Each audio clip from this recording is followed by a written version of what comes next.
नमस्कार साथियों, स्वागत है आपका हमारे YouTube चैनल में। आप छत्तीसगढ़ की किस जगह से हमारे समाचार सुन रहे हैं, कृपया कमेंट बॉक्स में लिखकर हमें ज़रूर बताएं। साथ ही हमारे चैनल को सब्सक्राइब करना ना भूलें।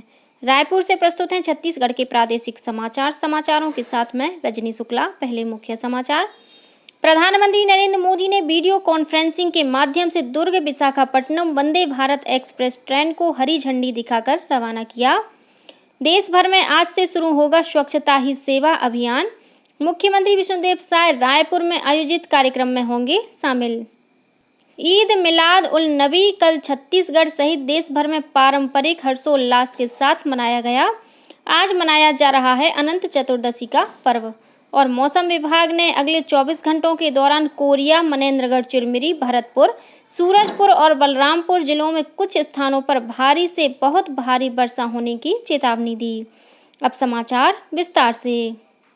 प्रधानमंत्री नरेंद्र मोदी ने गांधीनगर के सेक्टर 1 मेट्रो स्टेशन से अहमदाबाद मेट्रो के दूसरे चरण को झंडी दिखाकर रवाना किया। साथ ही श्री मोदी ने अहमदाबाद और भुज के बीच देश की पहली वंदे भारत मेट्रो ट्रेन का शुभारंभ किया। इसके साथ ही प्रधानमंत्री ने पीएम आवास ग्रामीण योजना के अंतर्गत 30,000 से अधिक घरों को स्वीकृति प्रदान कर इसके लिए पहली किस्त भी जारी की। कार्यक्रम के दौरान प्रधानमंत्री ने वीडियो कॉन्फ्रेंसिंग के माध्यम से छत्तीसगढ़ के दुर्ग से विशाखापट्टनम के बीच चलने वाली दुर्ग विशाखापट्टनम वंदे भारत एक्सप्रेस ट्रेन को भी हरी झंडी दिखाकर रवाना किया। यह ट्रेन गुरुवार को छोड़कर सप्ताह में 6 दिन दोनों ओर से चलाई जाएगी। इस ट्रेन का परिचालन 20 सितंबर से नियमित रूप से किया जाएगा। इस ट्रेन में 16 कोच शामिल हैं। रायपुर में आयोजित कार्यक्रम में राज्यपाल रमेन डेका, केंद्रीय राज्य मंत्री तोखन साहू, सांसद ब्रजमोहन अग्रवाल और रेल मंडल प्रबंधक संजीव कुमार उपस्थित थे। देश भर में आज से स्वच्छता ही सेवा अभियान शुरू होगा।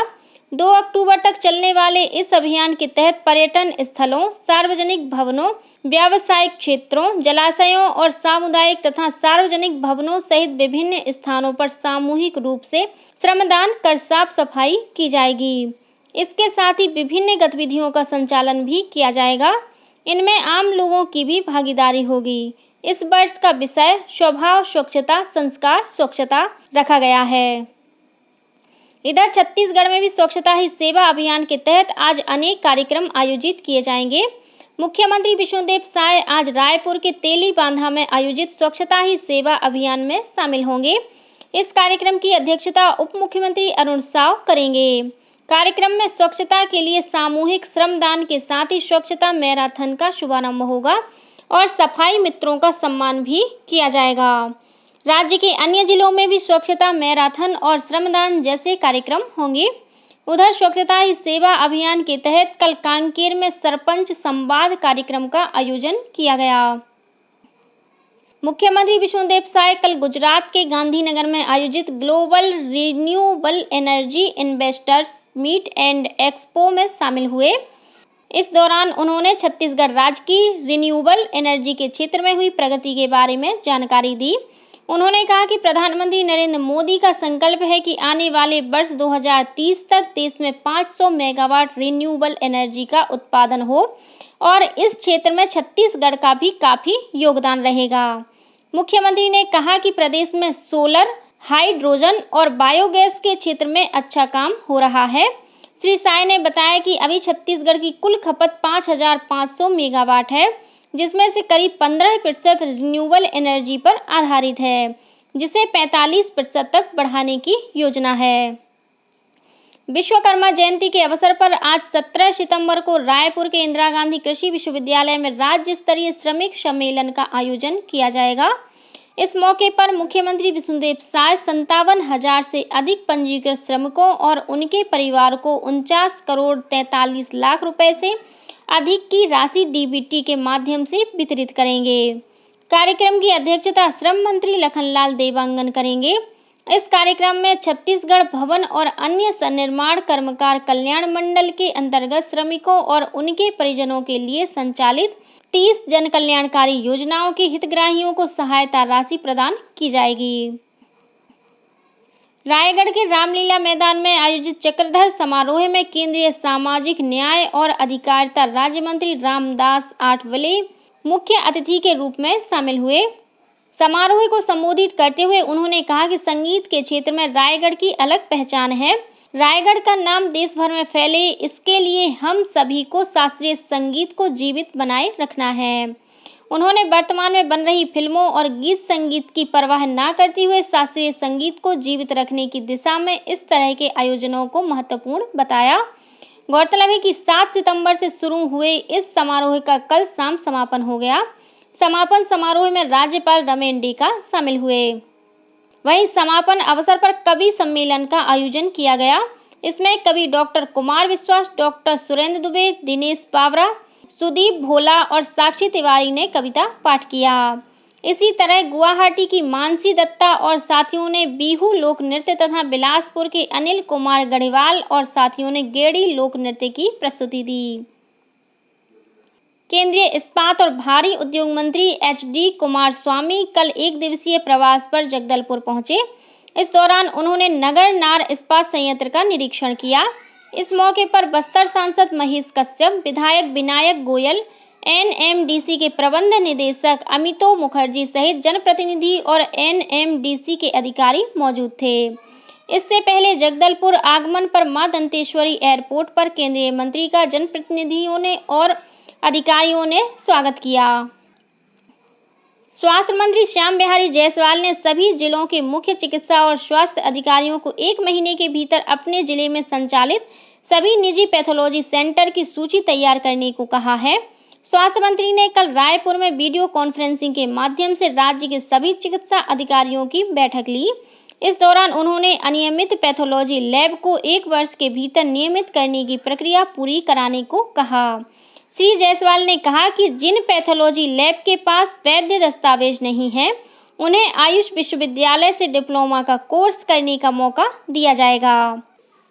बैठक में स्वास्थ्य मंत्री ने सभी स्वास्थ्य अधिकारियों को निजी प्रैक्टिस करने की शिकायतों को लेकर चेतावनी दी।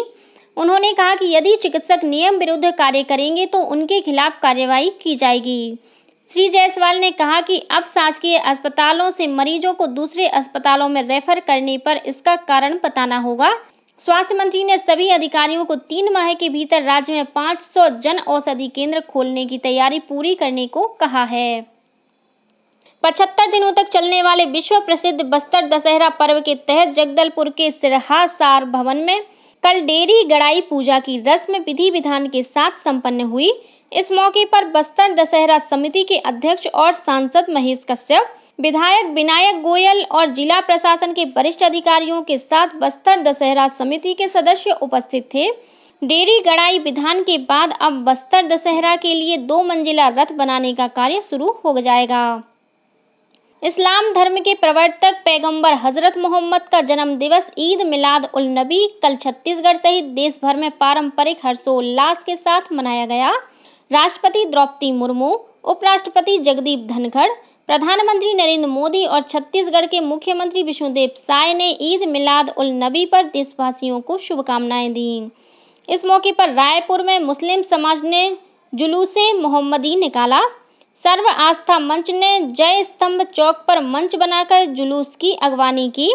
इसके साथ ही प्रदेश के अनेक स्थानों पर जुलूस निकाला गया। सुकमा जिले में सुरक्षा बलों ने अलग अलग स्थानों से 3 IED बरामद किए हैं। जिले के पुलिस अधीक्षक किरण चावड़ ने बताया कि माओवादियों ने सुरक्षा बलों को नुकसान पहुंचाने के इरादे से सतारतोंग के पास 2 IED और पेंटापाड़ के पास 1 IED लगा रखे थे, जिन्हें सुरक्षा बलों ने बरामद किया। बाद में तीनों IED को जवानों ने सफलतापूर्वक निष्क्रिय कर दिया। कोरबा पुलिस ने नकली पुलिस बनकर बाईपास मार्ग पर लूटपाट करने के आरोप में 5 लोगों को गिरफ्तार किया है। आरोपियों में SECL के 4 अधिकारी और कर्मचारी शामिल हैं। पुलिस ने बताया कि बीते 14 सितंबर को कटघोरा थाना क्षेत्र के डेलवाडीह बाईपास मार्ग पर कुछ लोगों द्वारा खुद को थाना प्रभारी और पुलिस बताकर वाहनों को रोककर वसूली किए जाने की सूचना मिली। इस पर कटघोरा पुलिस की टीम ने मौके पर पहुंचकर 5 लोगों को गिरफ्तार किया। इस मामले में झारखंड निवासी ट्रक चालक की लिखित शिकायत पर कार्रवाई की गई। और अब पेश है मौसम का हाल। मौसम विभाग ने अगले 24 घंटों के दौरान प्रदेश के कोरिया, मनेंद्रगढ़, चिरमिरी, भरतपुर, सूरजपुर और बलरामपुर जिलों में कुछ स्थानों पर भारी से बहुत भारी वर्षा होने की चेतावनी दी है। इन जिलों के लिए ऑरेंज अलर्ट जारी किया गया है। भारी वर्षा से कन्हर, गागर, गेऊर और सेंदूर नदियों में जलस्तर बढ़ सकता है। इसके अलावा सरगुजा, गौरेला, पेंड्रा, मरवाही, जसपुर, कोरबा और रायगढ़ जिलों के लिए येलो अलर्ट जारी किया गया है। यहाँ कुछ स्थानों पर भारी वर्षा हो सकती है। और अब कुछ अन्य खबरें संक्षेप में। रेलवे प्रशासन ने यात्रियों से ट्रेन, एम्बुलेंस जैसी सुविधा के लिए टिकट बेचने वाले ठगों से सावधान रहने की अपील की है। बस्तर जिले के नए कलेक्टर हदीस एस ने कल अपना पदभार ग्रहण कर लिया। गौ तस्करी के मामले में पाटन थाना में पदस्थ आरक्षक को दुर्ग पुलिस ने गिरफ्तार कर लिया है। आरक्षक को छापामार कार्रवाई की बात लीक किए जाने के मामले में गिरफ्तार किया गया है। और गौरेला, पेंड्रा, मरवाही जिले के ग्राम अड़भार में ऑटो और मोटरसाइकिल के बीच हुई टक्कर में 2 युवकों की मौत हो गई। इसी के साथ ही छत्तीसगढ़ के समाचारों का ये बुलेटिन समाप्त हुआ। नमस्कार।